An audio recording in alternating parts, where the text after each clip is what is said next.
Financial stability is everyone's dream.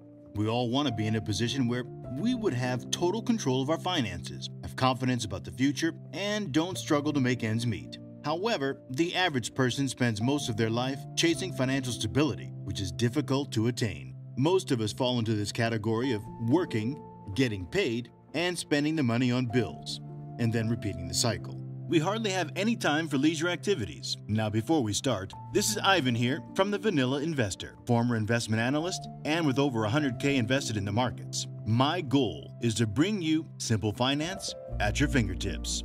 After spending over 6 years in the finance field, 3 years studying finance, and another 3 years working in asset management, I've learned to spot the key signs of financial success. In this video, I want to share 6 important things that tend to determine whether or not you're doing well financially. The first being, which game are you playing in life? Is it the status game or is it the wealth game? The second is the amount of money that you should be earning. Third, what's your relationship with money? Fourth and fifth is whether you have an emergency fund, and also how much debt you have. And sixth is your perspective on this game of life, how you look at things. So these are the 6 things that we're going to go over today. So by the end of this, you should have a better idea of where you stand financially and also know what you can do to become better and stay on track. So without further ado, let's begin. Number 1, are you playing the right game? One crucial factor in assessing your financial success is determining whether you're playing the right game. There are 2 main financial games people tend to play, the status game and the wealth game. Many people feel financially behind because they're playing the wrong game, the status game. In the status game, people measure success by comparing themselves to others. Naval Ravikant highlights that winning the status game involves putting others down, leading to a competitive and often unhappy mindset. This game focuses on external markers like the size of your home, the brand of your clothes, or the car you drive. For example, owning a Porsche only boosts your status if others don't have one. You're constantly using others as a benchmark for your success, which can leave you feeling anxious and inadequate because someone else always has to lose for you to win. On the other hand, the wealth game is about what's happening behind the scenes. It's not about outward appearances, but about accumulating real financial assets. This includes money in the bank, investments, building a business, and spending on self-development. The wealth game focuses on things with a positive return on investment, ROI, that can ultimately give you financial freedom and the ability to live life on your own terms.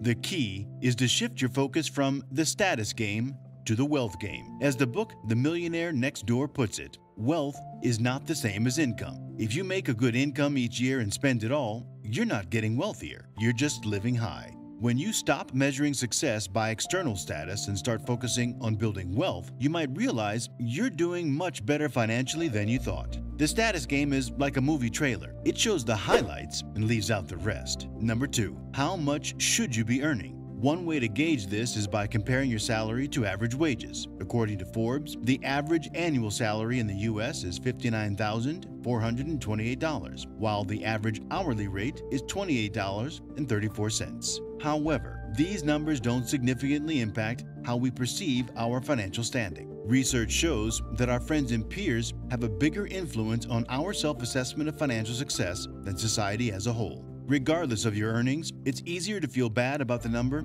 than good. This is tied to the concept of loss aversion, where the pain of losing is psychologically more powerful than the pleasure of gaining. For example, finding $100 would make us happy, but losing the same amount would cause us much more distress. The same principle applies to our income. If you discover you earn more than your friends or colleagues, you might briefly feel content. However, learning you earn less than them would have a greater negative impact on your happiness and satisfaction with your earnings. We can outperform 99% of the people around us, but if one person in our circle seems to be doing better, it can make us doubt our success. This creates a never-ending cycle of dissatisfaction. As we earn more and move up in our careers, our peer group and the benchmarks we compare ourselves to also change, often keeping us in this cycle of discontent. So how can you escape this cycle? I'll share some actionable steps to help you in just a moment. But first, let's talk about number 3, understanding your relationship with money. This means knowing your financial health, including your income and expenses, and finding ways to live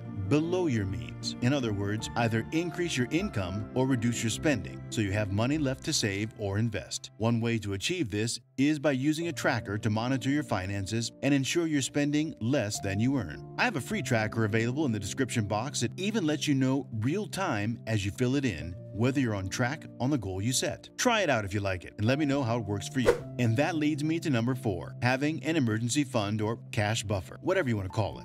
This is a specific amount of savings you can access in case of an emergency. Having this puts you ahead of many people. For instance, nearly half of Americans have $500 or less in their savings account, and this translates to only 44% of Americans who are able to cover an unexpected expense of $1,000. If you have a healthy emergency fund tucked away, even if it's just 1 month of living expenses to start with, you're already doing a lot better than most people. Number 5, having manageable debt, which is, well, easier said than done, especially nowadays where prices keep rising everywhere. This doesn't just mean avoiding unnecessary purchases with debt, but also not relying on debt to pay your bills. The average American has $22,713 in debt, excluding their mortgage. If you were to include their mortgage, then that number would go up to $104,215. And by the way, this is with Gen X and Millennials carrying the most total personal debt, with around 40% across both age groups saying their personal debt level is at